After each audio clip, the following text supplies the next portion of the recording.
सत्संग व्यवस्थित चिंतन विचारों की शक्ति का आधार। अपनी मुख्य कमी न्यूनता को तुमने पहचान लिया। निरंतर अनुभव के द्वारा पता लग गया ये एक कमी ऐसी है जो मुझे हांग के ले जाती है। तुम्हारा विश्लेषण चल रहा था। धर्म क्षेत्रे कुरुक्षेत्रे समवेता युयुत्सवा मामका कौरवाश्चैव। श्लोक बदल दिया था ना। किम कुर्वत, मेरे भीतर के सदा विजय रहने वाले Sanjay, the pure consciousness with in. उससे रोज हमने पूछा आज क्या रहा कुरुक्षेत्र में, ये धर्म के क्षेत्र में और कर्म के क्षेत्र में क्या हुआ आज। और उसने निष्पक्ष होकर के प्रतिदिन स्तर पर हमें अवगत कराया ये हुआ, और हमने उसके पीछे के कारण टटोलने आरंभ किए। कोई एक मुख्य कारण मिल जाए। यूं तो कुटुंब हो सकता है कमियों का, पर कुटुंब नहीं, एक मुख्य कारण चाहिए। वो मेरा एक कौन सा ऐसा असंयम है जो मुझे भटका के ले जाता है। एक मुख्य, सब नहीं, एक मुख्य। एको साधे सब सदे, सब साधे सब जाए। सबके पीछे भागोगे तो सब भाग जाएंगे, पर एक के पीछे भागोगे तो सब पकड़ में आ जाएंगे। इसलिए उस एक को पहचान लिया। इसमें समय लग सकता है, हो सकता है ये यकायक ना हो पाए। तुम सोचो ये यकायक हो जाए, और इसे पहचानने में, क्योंकि सामान्यतः जो मुख्य कमी होगी वो अपना स्वरूप छलिया की तरह बना के आएगी। इसलिए एक काम करो, संभव हो तो मोबाइल में सब कुछ लिखा जा सकता है, लिखते जाओ थोड़ा थोड़ा। ये मुझे अपनी मुख्य कमी ये लगती है। दूसरे दिन अवलोकन करो, हो सकता है बदल जाए। तीसरे दिन अवलोकन करो, बदल जाए। चौथे दिन निरंतर करो, छोड़ो नहीं। जिस दिन पुष्ट हो गया यही है, यही है, यही है, यही है, अब दो चीजें चाहिए। क्या दो चाहिए? हमें पता लग गया ये मुख्य कमी है जो हमारे चिंतन को व्यवस्थित नहीं रहने देती, निरंतर भटकाती है, अलग अलग रूप बदल करके आती है, अलग अलग बुद्धि के तर्क लेके आती है, अलग अलग प्रलोभन लेके आती है। जब देखो भटका के चली जाती है, चिंतन व्यवस्थित हो नहीं पाता, विचारों में शक्ति प्राण आ नहीं पाता, जीवन सार्थक उपलब्धि की ओर आगे बढ़ नहीं पाता। बस हम लुंज पुंज से जीते चले जा रहे हैं, जीते चले जा रहे हैं, दिन के बाद दिन, दिन के बाद दिन, और एक दिन आखिर कब तक? कोई तो सीमा होगी। अब जब पहचान लिया तो दो कार्य करने। दो कार्य क्या? एक तो योजना चाहिए उस कमी को पकड़ करके और समाप्त करने के लिए योजना चाहिए। तुम क्या सोचते हो वो कमी इस जीवन से आई है, इस जन्म से आई है? नहीं, जिसने तुम्हारे पूरे चिंतन को भटका रखा है और अब तक छुप करके पूरी शक्ति के साथ प्रहार करती रही, वो कमी क्या तुम में इस जन्म से आई है बाबू? नहीं, अरे वो जन्मों से पकती हुई, पल्लवित होती भी आई है। तुम्हारे मनोमय कोश में उसने आकर के और साम्राज्य बना दिया। उसने प्राणमय कोश को भी चाटा, उसने अन्नमय कोश को भी हांका, उसने विज्ञान में कोश को भी निरंतर प्रभावित किया, दुष्प्रभावित किया। वो अभी से नहीं आई बेटा, अभी से नहीं आई बाबू, वो बहुत पुरानी है। वो पिछले एक जन्म, दो जन्म या 10 जन्म से आई, कोई नहीं जानते, पर आ गई पकड़ में ना। मनुष्य की चेतना की सामर्थ्य क्या है? आत्मा से ऊपर किसी की शक्ति नहीं है इस पृथ्वी पर, इस ब्रह्मांड में। क्षमा चाहूंगा, इस पूरे ब्रह्मांड में जीवात्मा से ऊपर किसी की सामर्थ्य नहीं है। ब्रह्म ऋषियों का कथन है ये। इसलिए चिंता का विषय नहीं है, क्योंकि केशव हमारे साथ है, चेतना हमारे साथ है। साधन तर्क वितर्क कुतर्क भले ही कौरवों के पक्ष में हो, उस एक कौरव के पक्ष में हो, एक दुर्योधन के पक्ष में हो, जो जन्मों से हमारे भीतर एक प्रकार का असंयम मन करके बैठा है और हमारे जीवन की हर मुख्य परिस्थिति को प्रभावित करता है, हर मुख्य निर्णय को प्रभावित करता है। जब जरा सा बात बनने लगती है, टांग में आकर के ऐसी अड़ंगी देता, उल्टे मुंह गिरते हैं। हमारे प्रयास धरे के धरे रह जाते हैं। बड़ी से बड़ी सफलताएं भी प्राप्त होकर के हम टिक नहीं पाते, हम उनका आनंद नहीं ले पाते। क्यों? क्योंकि कहीं आके फिर कचोट करके वहीं भटका जाता है। बड़े से बड़ा सफल व्यक्ति भी जीवन में कितना भटका होगा, इसके बारे में अनुमान तब लगता है जब बड़े बड़े प्रचलित व्यक्तियों के जीवन को देखो और उनके भटकाव को अनुभव करो, तो पता लगता है कि वो कहां कहां कितने अंशों में भटके हुए थे। उनसे दुखी को उस अवस्था में था नहीं। उनकी अवस्था में पहुंचने के लिए बहुत से लोग सपने लेते हैं, हाँ ऐसे हम हो जाते, ऐसी सफलता हमें मिल जाती तो।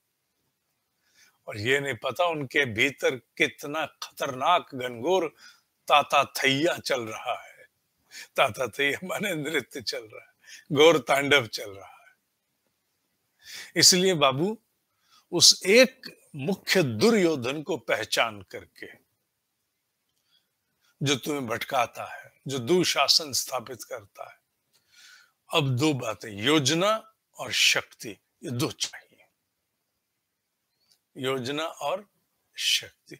तो क्या ये पहले क्या बना, योजना या पहले शक्ति? इंस्टाग्राम पे बंद हो जाएगा क्योंकि इसकी सीमा है संभवतः 1 घंटे की। तो पहले योजना चाहिए, तो बाकी आप फेसबुक या यूट्यूब चैनल गीता ऑनलाइन पे आ जाना। तो क्या चाहिए फिर? योजना और शक्ति दोनों साथ साथ चाहिए। शक्ति भी और योजना भी दोनों साथ साथ चाहिए। अच्छा, तो योजना में तो थोड़ा समय लगेगा। क्या लगेगा? योजना में समय लगेगा। और योजना हेतु समय लगाने के लिए आपको निरंतर अभी मनन की कुछ कक्षाएं और पार करनी होंगी। ठीक ठीक है, आपने कहा योजना में समय लगेगा, हाँ। और शक्ति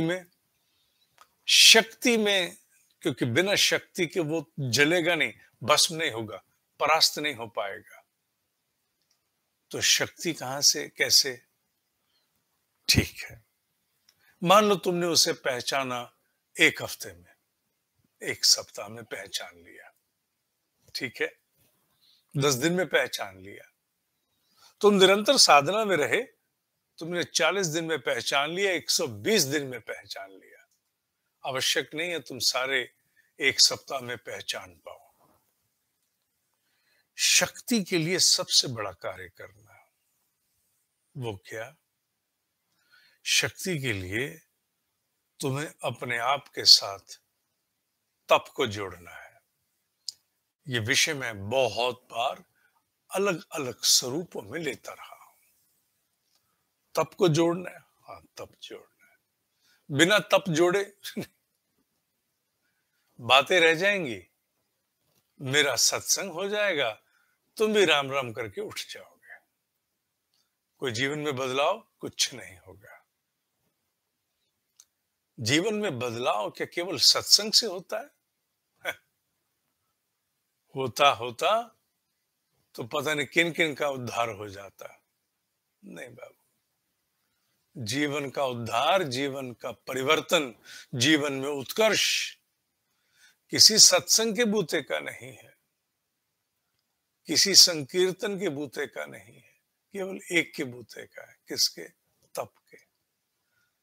इस पृथ्वी पर तप का कोई विकल्प नहीं है बाबू, ऑल्टरनेट नहीं है, कोई शॉर्टकट नहीं है कि तप का कोई शॉर्टकट मिल जाए। शक्तिपात जैसे शब्दों को लेकर के कौतुक विकसित हो जाना, यह भ्रम है। शक्तिपात भी किन पर होता है? किन पर होता है? कभी सोचा शक्तिपात किस पर होता होगा? वो जिसने जन्मों के तप के द्वारा तैयारी की, हर एक को तो महाअवतार लाहड़ी मान करके गुफाओं में नहीं बुलाते, हर एक को नहीं बुलाते। शक्तिपात भी तब होता है जब अधिकारी हो जन्मों के तप के द्वारा। तो तप का कोई विकल्प नहीं। तुम्हें कोई भी कभी भटकाने की चेष्टा करे कि बस इतने से कल्याण हो जाएगा, कभी मत मानना।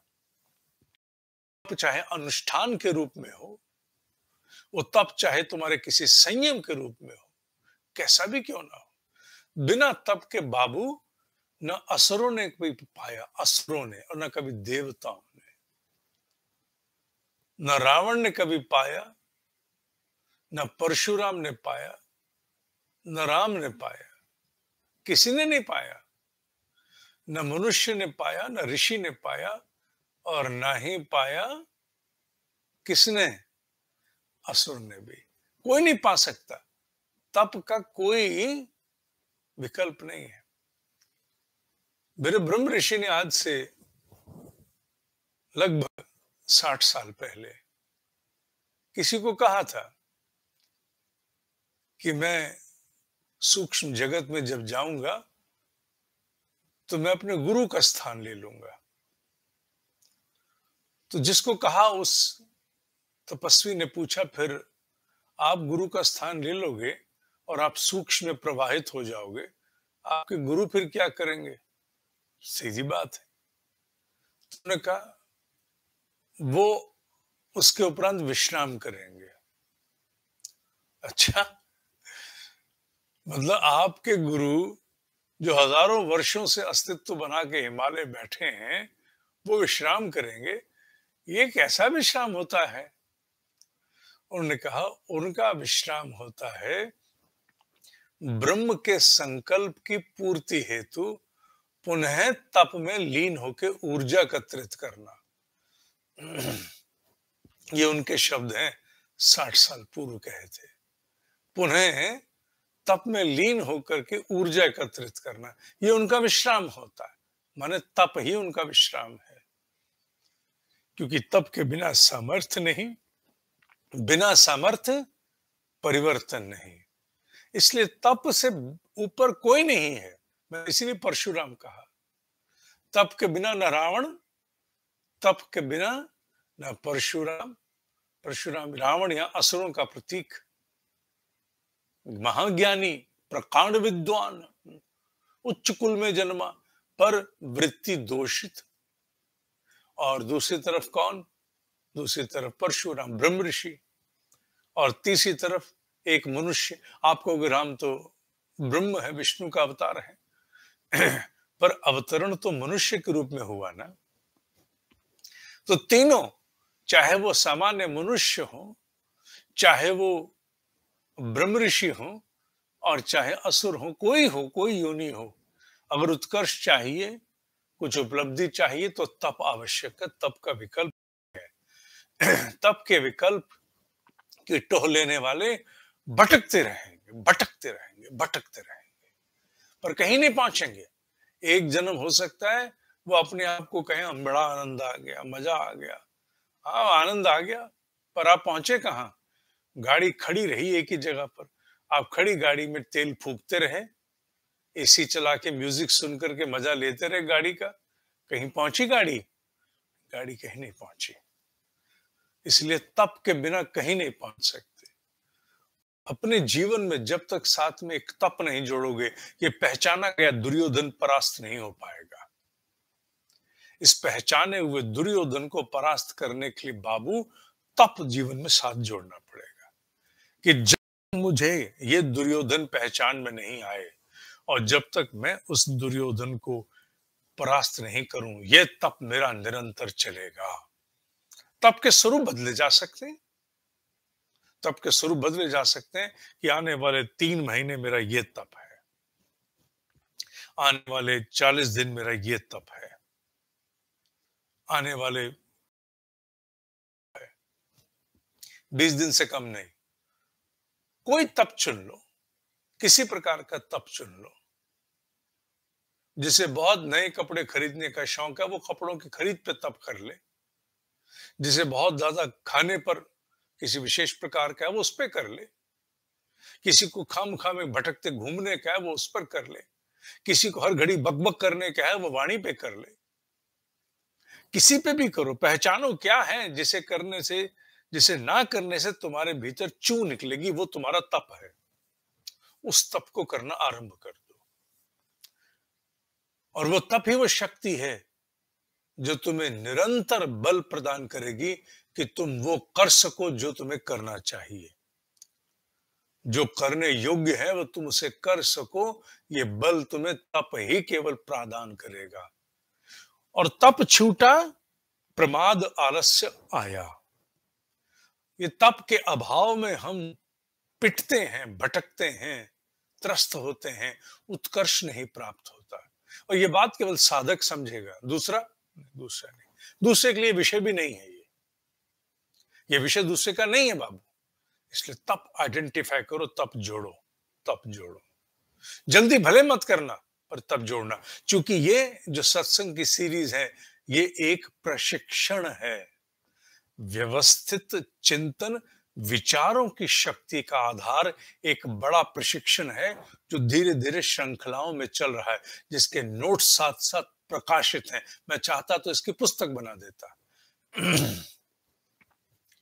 पता नहीं कौन खरीदता ना खरीदता, परिवर्तन से लोग रह जाते, इसलिए मैंने इसकी पुस्तक नहीं, इसको खोल दिया। तपस्वी का जन्म होना अब आवश्यक है। कल के सत्संग में से आगे लेके चलेंगे। अभी शक्ति, फिर योजना परवाना है। दोनों से इसे जन्मों से आय को परास्त करेंगे। और जैसे ही हम दोनों को लेके आगे चलेंगे, बड़े अद्भुत बात होगी। दिव्य संरक्षण और प्रगाढ़ हो जाएगा, अनुभव करोगे। क्या कहना था मुझे पता नहीं।